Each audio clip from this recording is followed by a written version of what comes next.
Chapter 28. Little Moments, the Good and the Bad.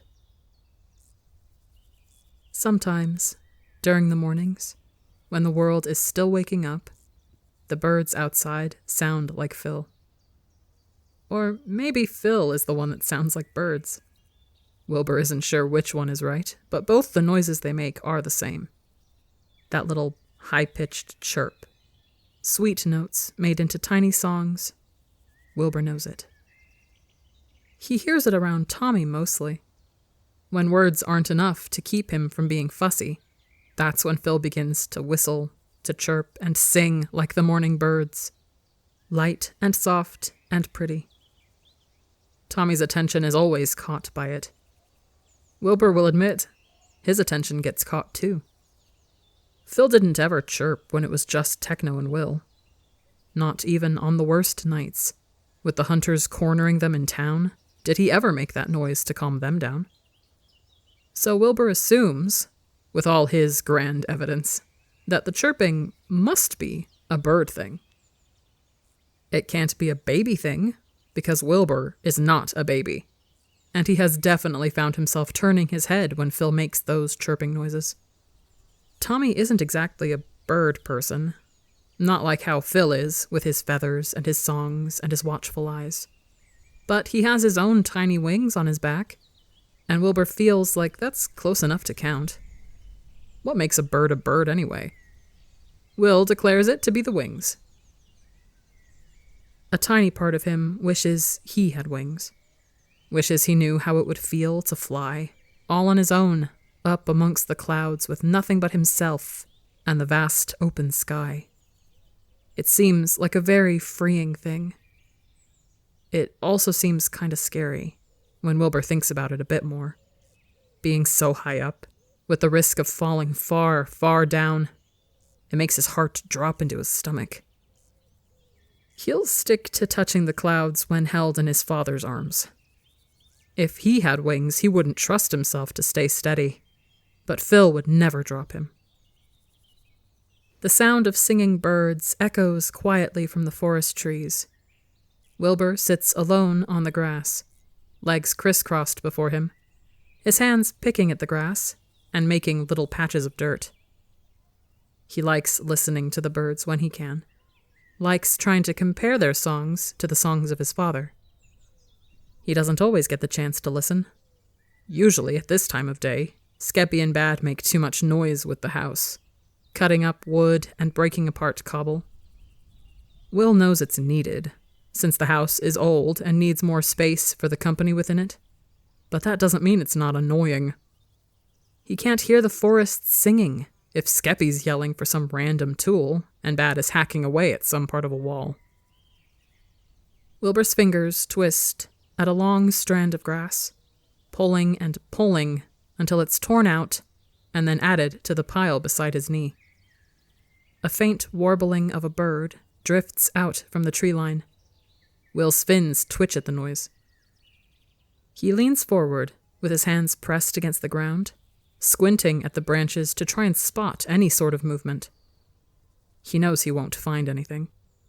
If there's one thing he's found out by listening to the birds, it's that the birds know how to hide. He can't help but smile with amusement for that thought, thinking of this home tucked away in the trees, hidden away beside a mountain. His dad really is a bird. Another warbling chirp from afar reaches Wilbur's ears, so he licks his lips with a lift of confidence and blows, trying hard to reply. Nothing but a faint squeak of air comes out. The birds sing again, maybe as an encouragement, maybe as a mocking for his attempt. Wilbur scrunches his nose, trying once more, getting a broken whistle out before having it dissolve into a sad, sputtering noise. He tries again, harsher and more determined. It works even less. He tries it a little softer. It works, somewhat, but ultimately he's left only with pursed lips and a fumbling, high-pitched sound. He sighs, with a disappointed frown, leaning back. Phil makes it seem so easy. Maybe it is easy for him, being a bird person and all. but plenty of other people can whistle without effort, too. Will's seen and heard it before. Why can't he do the same? He can charm a man to put a knife through his own throat. He can convince hunters to put down their weapons and walk away with just his voice, but he can't make a tiny whistle. That seems unfair. Will spends the next half hour trying to fix this. He sputters and squeaks and huffs with annoyance, and eventually he does manage to grasp a low sort of whistle, to which he focuses so hard on that he doesn't hear the quiet footsteps shuffling up behind him. He whistles sporadically at the birds, trying to hear their chirping past his own flat song, and then a tall shadow falls over him. Wilbur stops, tilting his head up, the attempt of a bird's song dying on his tongue as he takes in the warm smile of his father. He's wearing his hat today, his hair loose around his face with a tiny little tangled braid tucked behind his ear. Will knows the braid is Techno's work. He's been practicing braiding on Phil's hair rather often these days. "Hi there," Phil whispers down at Will, as if not wanting to disturb the peaceful air around them. "What are you doing?" he asks, curious, yet ever so slightly teasing. Wilbur's mouth hangs ajar, a tiny, unsure noise coming from his throat. He's usually good with his words, and usually he's glad to see his dad, but he's not sure if he's willing to confess today that he was trying to talk with the birds.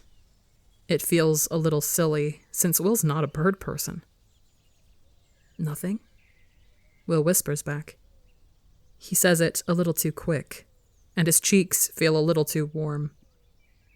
"I wasn't doing anything," he adds on, only making it worse.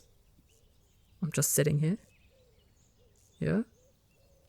Phil grins, knowingly, and Wilbur is left in a panicked wonder at how long his dad has been standing behind him. Did he hear all of Wilbur's embarrassing attempts at whistling? It is a nice day to sit out here. It really is. For once, the sun isn't too hot, and the sky is scattered with clouds, letting Will feel comfortable enough to sit out in the open, away from the shade of a tree. The grass underneath him is soft and cool, and the air, while silent, still gives the occasional gentle breeze. "Mm-hmm." Will nods, lowering his head so he can focus his attention on now tearing up all the grass around him. He hears the shifting of movement at his side, and with a quick, not-so-subtle glance, he sees that Phil's now sat next to him on the ground. He rips the grass up by the fistful. The birds chirp out again, ever persistent. Wilbur throws a handful of torn grass into the air, and Phil whistles back at the forest. Slight envy twists in Will's chest. He glares at the ground, as if that's what has caused his failure in being able to whistle as beautifully as Phil. He grabs and yanks at a piece of grass, and grows annoyed when it is stubborn and refuses to be freed from the dirt. "Stop tearing up the lawn," Phil lightly scolds, and when Wilbur pays him no mind, arms wrap around his middle, pulling him away from where he sits, and instead putting him into his father's lap. "You're making dirt patches everywhere." "It'll grow back," Wilbur argues, and he leans against Phil without complaint, but still continues pulling at the grass from where he can reach it, dropping the torn bits all over Phil's knee. He wonders if he could bury his dad's leg completely if he just rips up enough of the plant. Phil rests his chin onto Will's shoulder and watches with soft amusement as his son tries to cover his leg with grass bits. "What are you doing now?" he asks. "Decorating," Wilbur says simply, and Phil's huff tickles against the side of his fin. He says nothing more, and lets Wilbur continue ripping up the lawn, on and on until he runs out of grass to grab at.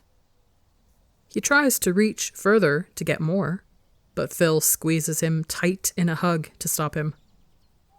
"Dad," he whines. Phil only laughs. He chuckles with his head against Will's, and then he whistles out toward the trees, responding to the birds, who never seem to go quiet until the morning has shifted into afternoon. Wilbur listens to his dad's song, pretty little notes calling out, and he, quietly, tries to copy it. It doesn't quite work. Phil stops whistling, and Wilbur doesn't stop in time to not be caught. He slaps his hands over his mouth. "Are you trying to copy the birds?" Phil asks, sounding only fond as he cradles Wilbur closer against his chest. Wilbur watches the pile of grass fall off from Phil's knee and lifts his chin up to try to look up to his father's face. "I'm trying to copy you," he says honestly. "I don't know how you do it. My whistles keep dying." "I've had plenty of practice."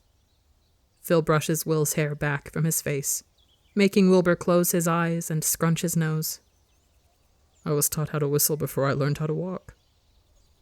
"Bird person," Wilbur murmurs, lowering his head back down to stare towards the trees. "What's that?" "Nothing." Wilbur pats at Phil's knee, trying to clean off the grass since it's all mostly gone now. "If you can whistle easily, then do you think you can call one of the birds over?" "Is that what you were trying to do?" Phil asks curiously, and Wilbur shrugs. He wasn't aiming to lure any birds out from their tree branches, but if there's anyone he thinks capable of doing such a thing, he's sure Phil would be the one. Phil begins to sing another one of his whistling songs, with warbling chirps and short, high notes. Wilbur relaxes further into his dad's arms with the sound of it, giving a small smile with the sweet familiarity of it. He's almost tempted to close his eyes and simply listen. But then there's a rustle of leaves from the trees that catches his eye. Suddenly, out bursts a tiny bird with brown-colored feathers and black eyes. It glides down onto the grass by the tree line, then hops along on its little feet, coming closer bit by bit. It seems like a curious little thing, though awfully wary. Wilbur watches it with wide eyes, not having expected for his dad to actually call a bird out from the tree branches. It hops up to their feet, so close that Will thinks it'll find a spot right upon Phil's knee. Instead, it chooses to keep a short distance, backing up and chirping back to Phil's song. Phil whistles at it, with a laugh in his throat. Wilbur tries to whistle with him, and he manages to somewhat succeed, although he does end with a sputtering sort of noise. Phil stops with his song so that he can laugh freely out into the air, and Wilbur laughs with him, eyes still locked onto the little bird. It stays where it is, staring at them both, and Will has a spontaneous urge to hold it within his palms. He lifts up a hand. The bird hops backwards. "You won't be fast enough to snatch it up, mate." Phil whispers to Will's ear, but Wilbur isn't looking to lunge out at it with his claws. He doesn't want to hurt it. He wants to hold it. Wants to touch its feathers, see if they're similar to his dad's wings. "I just want to hold it," Will answers. He holds his hands out, as if asking for the bird to come land on his fingers. The bird only hops back further, looking to the trees as if it's about to fly away. "Come here," Wilbur says hopefully, wiggling his fingers and trying to coax it over. "Come here," he says again, his voice echoing softly in the air. The bird stops. It turns back to Will, its head tilting this way and that way, observing him and his hand. For a second, Wilbur truly thinks it's going to come over. He thinks it'll work, and he'll have a cute little bird in his hand. Then the bird flies off without a second thought, rushing into the trees to be hidden by the leaves again. "Fuck," Wilbur huffs, slumping back against Phil with a disappointed frown, crossing his arms over his chest, Phil snorts at his upset reaction, holding him a little tighter as a consolation. That was supposed to work. Guess I didn't want to listen. Phil pats gently at his shoulder, and Wilbur gives a grumpy noise, twisting around in his father's lap so he can bury his face away into his shirt. Let him hide from his failures here, where no one will dare to protest. Phil can hide him away behind his wings, and Wilbur won't need to feel anything other than love. Phil grins over Wilbur's head, holding onto his son a bit more firmly, before then leaning back and laying onto the grass behind him. Wilbur makes a surprised noise at having the world turned sideways, but he settles easily enough on Phil's chest. Slowly, he reaches a hand out to the grass next to them. He grabs a handful and tears it from the ground. Do you think my voice could work on other animals? Wilbur questions, opening his palm and letting the grass fall right back to where it grew. You know, telling them what to do, making them listen. It works with people. Didn't work with the bird, but... Phil makes a thoughtful noise, running his hand over the back of Wilbur's head, brushing his fingers through his curls. Have you ever tried it on other animals? Wilbur thinks for a moment. He grasps at a section of the lawn, and then goes still, with a faint memory poking out in his mind. He barely recalls the fear of running through scattered trees, the loud barking of dogs echoing out behind him. He remembers the ache in his throat when screaming at them to stop giving chase, and the sting on his ankle when one of them caught up enough to give a nip at his skin. Yeah. Wilbur breathes out and curls up into Phil's embrace, forgetting about picking at the grass and wanting only to be held. It didn't work. Maybe it could, one day. Phil wonders. You're still so small. Maybe one day you'll be able to call out to the trees and get all the birds to come out. Wilbur is interested in that idea, but ultimately it's not what he wants. I'd rather whistle, he confesses, like how you whistle. You're going to need a lot of practice then, little songbird. Phil teases, and Wilbur twists his lips into a scowl, whacking a hand against his father's collarbone. Phil laughs, while giving a poor attempt at stopping him. I'm trying, Wilbur insists. I know. Phil cackles, Wilbur furiously continuing trying to attack him, even as his wrists are caught by Phil. I'm not a bird person, Wilbur argues, pushing at Phil's chest so he can scoot back and sit upright on the ground right beside him. I don't have wings like you. Phil lifts his head up from the grass to look at Wilbur directly, and he has a funny sort of smile on his face, like he's not sure whether to laugh or to be confused. An avian, he says. Wilbur furrows his brow with a frown. What? Phil scoffs lightly, and he sits up from the ground, pulling Will into his arms again, like he's too precious for the world. I'm an avian, my little songbird.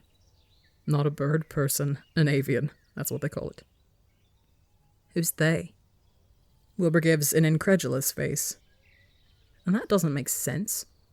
You're like a bird, so you're a bird person. He says that like it's the only logical way to put it, and Phil shakes his head with a roll of his eyes. You're a bird dad. Then you're a fish son. Phil says back, pressing his forehead against Will's, poking at the scales at his cheek. Wilbur's fins shift at the sides of his head, and he purses his lips, as if taking in that title. Then he nods. Yeah. He seems content with that sort of naming. It follows his line of thinking. Phil looks at Wilbur for a second more. Then he wraps him up in his arms and sends them both to roll across the ground, Wilbur squealing and kicking the entire time as Phil laughs with both exasperation and love. The river that runs nearby isn't much different from how Phil remembers it. The path that leads to it is long overgrown, in need of a good sweeping. But the river itself is the same as it's always been. If there is any change that Phil is to point out, it would be that there are a few more flowers growing along the riverbank, whites and yellows, and even a few pinks. Wilbur goes straight for the water as soon as the river is in sight.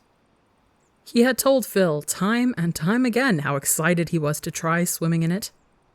But even that doesn't prepare Phil for the sheer enthusiasm the kid holds while he throws himself at the currents. He yells at Wilbur to be careful, to not hit his head against a rock or swallow a mouthful of the water. But Will hardly cares, and he's a sturdy little menace anyway. He'd be fine regardless. Will splashes at the rushing water and sinks into the river like it's a second home. And once he's over the initial joy of now being able to live so close to a river, he turns on to his brother with a determined gleam in his eyes. Technoblade is none the wiser, instead distracted by the flowers at his feet, his eyes searching for specific colors. Poor soul. Phil lets them be for a minute, and wanders around the trees beside the river with Tommy on his hip. He takes in the forest surroundings, growing accustomed to it again, but this time with the sound of his Wilbur begging for Techno to come join him in the water. Technoblade protests against it, like Wilbur's asking him to leap off a cliff, and after a long few minutes of intense bickering, it's put to a halt with a loud shriek, courtesy of Wilbur getting fed up and throwing water at Techno's face. "Dad!" Technoblade screams, and Phil gives an unconcerned look over his shoulder, feeling Tommy kick excitedly against his side as Techno screams again. He laughs, all giggly and evil, at the sound of chaos. "Will's throwing water at me!" "Throw water back," Phil calls, turning his attention back to the forest, eyes scanning over plants growing underneath him. "He's already in the water!" There's a sound of Techno screaming again, high-pitched and panicked. And then Wilbur begins to scream, and Techno's gained a victorious sort of cackle that makes Phil slightly worry as to what he's doing to his brother. "Techno?" Phil calls, walking back. "He's throwing rocks at me!" Wilbur yells, before hiding in the river with a splash of water. "Technoblade," Phil scolds. It would do no good for Wilbur to get a damn concussion in the first 10 minutes of them enjoying their day at the river. He started it! The day is hot, with the sun overhead, but Technoblade feels none of its warmth with the way his clothes keep getting soaked every other hour. It seems like each time he finally dries off, Wilbur decides then to come crawling out of the river, like some terrible wet fish monster thing who's just grown arms and legs.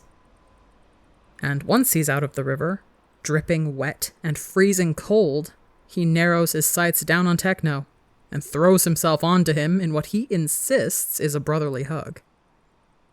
Technoblade sees it for what it is. It's a murder attempt.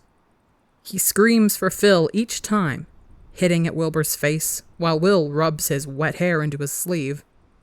But by the time their dad even manages to come near, Wilbur's already sprinting away, jumping back into the water with Technoblade having effectively been used as a towel. Phil thinks it's hilarious.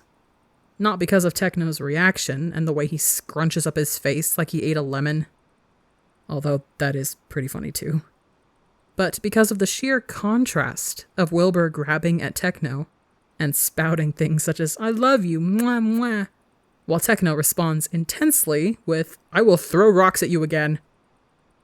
He doesn't laugh at Techno, though, thankfully. He gives a little smile like he wants to laugh, but all he does is brush Techno's hair out of his face and insist for him to dry off beside the riverbank yet again. "Pick some of the flowers," he suggests, before going after Tommy as the little menace earnestly tries to crawl to the river to join his older brother. "If you collect enough of them, I'll make a crown for you." That raises Techno's mood enough to not be annoyed for the day. He sits down beside the river as Phil busies himself with gathering branches and entertaining Tommy, and he collects flowers in his lap, organizing them with care. He picks them all, one by one, color by color, so that each of his piles stays equal in number and equal in size, since he's meticulous about the length of the stem as well. By the time he's gathered 10 of each one, there's a familiar splash of water near him, and he raises his chin with a warning glare. Wilbur sits at the edge of the river, grinning wide with his sharp teeth. There's water dripping from his hair, off of his nose, and his fins twitch as he brushes his fingers across his face, wiping the excess water from his eyes. "Hi," he greets, and Techno quickly flings a pebble at him. "Ow! Dad!" Wilbur screams even though the pebble hadn't even hit him, landing into the water beside him instead. "Techno," Phil calls, a warning tone sitting underneath his voice. "It was a pebble," Technoblade defends, and Phil laughs slightly, turning back to what he was doing. "You'll live," he says to Wilbur, who frowns deeply before splashing water out as a threat. It doesn't hit Techno, but he still pulls his feet closer to him anyway, quickly grabbing his flowers before they fall out of his lap. "You still haven't come to play in the water with me," Will complains, lifting his hand up as a threat to flick the water on his fingertips and have it land on Techno's legs. "'Cause I don't wanna." Technoblade scoots back, trying to get out of range. "It's cold." "No, it's not." Wilbur dips his hands into the currents, as if checking the temperature, as if he isn't currently in the river itself. "It's perfect. Very nice feeling." "It's freezing." Technoblade deadpans, his ear flicking with annoyance. "You feel like ice every time you come and hug me." Wilbur sits up straight, stretching his arms out. "I'm warmer this time, I swear." Liar. "Well," Wilbur huffs, standing to his feet and coming towards Techno, who scrambles to stand on his feet and get a safe distance away. "Of course it's going to be cold to you if you keep sitting outside the river. You have to be in the water." "That sounds like a scam." Technoblade shakes his head strongly. "I think I will stick to the dry ground, thank you very much." Wilbur sighs disappointedly, but he nods, eyes downcast. Then he points at the flowers. "Hey, you dropped one." Technoblade immediately looks to where Wilbur is pointing. Then he gets slammed in the side, with Wilbur wrapping his wet arms around him and holding on for dear life. "No!" Techno shrieks, dropping his flowers to the side and trying to pry Will off from him. Unfortunately, Wilbur has an unrelenting grip when he puts his mind to it, and it seems like nothing short of death will make him let go. Mwah! Will tries to kiss Techno at the side of his head, just like how Phil does it, but he only manages to kinda nudge his head against Techno's. He wrestles with Technoblade to try and hug him closer, and Techno screams as if he's getting murdered. "Dad!" He yells, and they both tilt with their weight, hitting the ground in a tumble of limbs and screaming. "Boys?" Phil calls, but they're both really in it now, slapping their hands at each other with kicking feet, battle cries for this fight to the bitter end. "Boys, stop trying to kill each other!" Phil calls again, taking Tommy from where he had been gnawing on a rock and placing him on his hip so he can go break up the two of them. "He's trying to kill me first! I'm hugging you!" The two of them roll across the ground, screaming again, and Phil desperately holds back a laugh, telling himself neither of the kids would appreciate him laughing at them right now. "Wilbur," Phil sternly says. Wilbur pauses, held midair with Techno's palms squished against his face. "Technoblade." Techno's stopped with him, teeth bared in something that might look like anger at first glance, but upon further inspection is actually a rather wild-looking smile. Can we not act like wild animals? I'm very civilized, Wilbur declares. Then he twists his head out from Techno's hand and shoves his wet hair right into Techno's shirt. Technoblade shrieks. Oh my god, come here, get off him, I'm gonna murder you! Techno threatens. Wilbur cackles maniacally. Phil pries the two of them apart with a hand, a foot, and the audience of one baby on his hip, who seems to be immensely enjoying seeing his brothers try and go for each other's throat. He manages to get Wilbur off and on his feet, and he pushes him over to the river, shooing him away with a waving hand. If you have so much energy to annoy your brother, then go use it and catch a couple of fish for us. Go on, go ahead. That's our lunch. Wilbur is very easily swayed by the idea of fish to eat. He runs back to the river, as if it's calling his name. Technoblade sits on the ground, with the grumpiest of all grumpy frowns on his face. But in his eyes, there's a glint of amusement. Phil fondly sighs down at him. Did you get your flowers? He asks, and Technoblade perks up, taking Phil's outstretched hand and searching across the ground with a near frantic energy.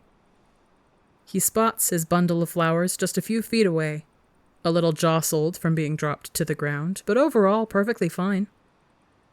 He picks them up and holds them proudly towards Phil. Good. Here, trade. Phil takes the flowers from his hands, moving to give Tommy to Techno. But I'm wet. Technoblade takes a step back, looking down at his shirt. I don't think Tommy will mind a bit of water, mate. Phil chuckles, and Technoblade takes his little brother easily after that, cradling him with care. Tommy digs his hands into Techno's hair and pulls. Come on, you can dry off by the fire. Fire? Techno asks, wincing slightly from Tommy trying to yank his scalp off. He follows Phil further down the riverbank, to where Phil had been setting up a fire earlier so they would be able to cook fish for the afternoon. Oh, a fire. Go, sit. Phil pushes Techno along, and Technoblade finds himself a spot in front of the flames, glad for the heat. He adjusts Tommy so that he's sitting on his leg. But when Tommy begins to kick and fuss, he lifts him to stand on his tiny feet instead, holding on tight to his hands so that he won't fall over. Tommy seems perfectly content with this, and his scaled wings lift up with joy as Techno guides his arms to the sky. Look, you're standing. Technoblade praises, and Tommy gives a squeal of excitement. You're standing all on your own. Techno is very much holding him up. But technically, Tommy is using his legs on his own. It's a very grand milestone. Eventually, Tommy gets bored of the wonders of standing. He falls backwards into Techno's arms and sits content in between his thighs, picking at the ground and trying hard to reach towards a rock near Techno's foot. When do you think he's going to start walking? Technoblade asks Phil, who's taken up his own spot by the fire. Techno's picked flowers in his lap, the beginnings of a flower crown in his hands. Phil smiles warmly, a sort of amusement in his eyes as he looks up to Techno and Tommy. Well, we'd have to stop picking him up so often first, Phil points out. Techno blinks at Phil like he's said something rather upsetting.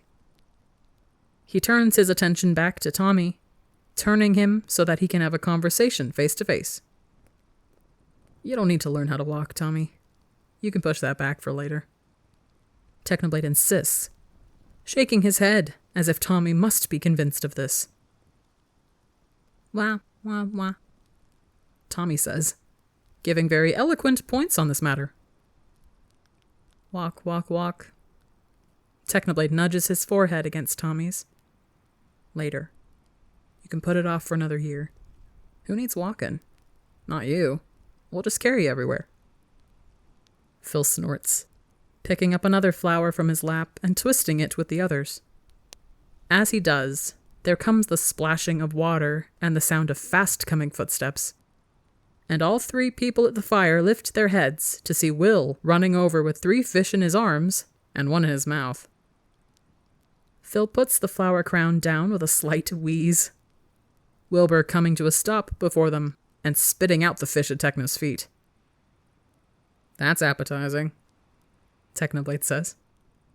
Tommy tries to reach for the fish, and Technoblade shifts him far out of its range, instead giving him a rock to play with.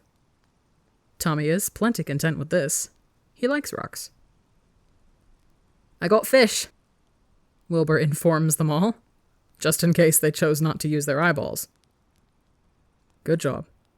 Phil smiles, and he holds his hands out for said fish, taking them from Wilbur and skewing them on sticks so that they can be put over the fire. Wilbur takes a seat next to Techno, excited to be able to eat cooked fish, and Technoblade doesn't even act wary of how soaking wet he is, because he's too busy trying to pry a rock out from Tommy's mouth. "If you're hungry, you can just wait a few minutes later," Technoblade says over Tommy's whining, after some brotherly teamwork with him and Wilbur getting the rock out from his jaws. Seriously, babies should not be so strong. Why did it take the 2 of them to get that rock away? "I'll tell you when they're done," Phil says, twisting the fish on their sticks so that the other sides face the flames. The fire pops against his hand, and Phil jerks back, clicking his tongue and sitting back down with his half-done flower crown. "Wilbur, could you do me a favor and get some more branches for the fire?" "Okay." Wilbur jumps to his feet, happy to help. He runs off towards the trees in search of any fallen sticks, and Technoblade watches the fire and fish, seeing the heat cook up the skin and turn it steaming hot. One of the sticks shifts from the weight of the fish on it, the bottom not having been secured properly in the ground. And when it begins to fall right into the smack center of the fire, Techno doesn't think. He just reaches out and grabs at the fish to save it. "Techno!" Phil drops the flower crown instantly and grabs at Techno's hand, pulling him away from the fire and hissing as he throws the still steaming hot fish to the side. "Are you okay? Are you—" Phil pauses, expecting for Technoblade to be wincing at the pain of touching something that is still midway in the process of cooking. Instead, Techno blinks at him with a dumbfounded sort of expression, holding Tommy against him with his hand in Phil's shaking palms. Techno says, closing and opening his own hand, confused at the fact he's not burned at all. Then he looks at Phil's hand and notes that he certainly got burnt on his palm. He says, with more panic. "I'm okay." Phil waves off, but Techno's not having it. "I'm okay, Techno. I thought you had grabbed it." "I did grab it!" Technoblade cuts him off, taking Phil's hand. Now he's the worrier. "I didn't want it to fall and just get burnt up in the sticks, so Go stick your hand in the river." Phil huffs, although there's a trace of confusion on his brow. "Sweetheart, it's a tiny burn. I'll heal in 5 minutes. What do you mean you grabbed it?" "I mean, I grabbed it. I put my hand in there." Techno pauses. He looks at the fire again, then lifts his hand towards the flames, Phil quickly snatching him by the wrist. "No." "Wait, look, I was—" Phil shakes his head. "No. You are not putting your hand back in there. It didn't do anything, so technically—" "Techno, stop putting your hand in the fucking fire. I'm from the Nether!" Technoblade reminds, and Phil pauses. He pauses just enough for Techno to squirm his hand out of his grip and run his fingers through the edges of the flames, nervously cautious at first, then held with wonder when all he gets is the feeling of warmth, rather than the pain of a burn. "Oh, this makes so much sense," he murmurs. Phil stares with him, stuck in between pride and immense worry. "Well," he says, which is dad speak for "this is going to be terrible for my poor frail heart," because he doesn't think he can handle one of his sons having the habit of sticking his hands into fire. Techno pulls his hand away with a look of wonder, staring over his unharmed fingers, and Wilbur chooses at that moment to come back from the forest with his pile of collected sticks. An evil little smile crosses over Technoblade's face. "Hey, Wilbur, look what I can do," he says, making sure Will's looking right at him. And then he promptly sticks his entire hand right into the flames. Over the sound of Wilbur's panicked screaming, Phil wonders when he raised such little shits.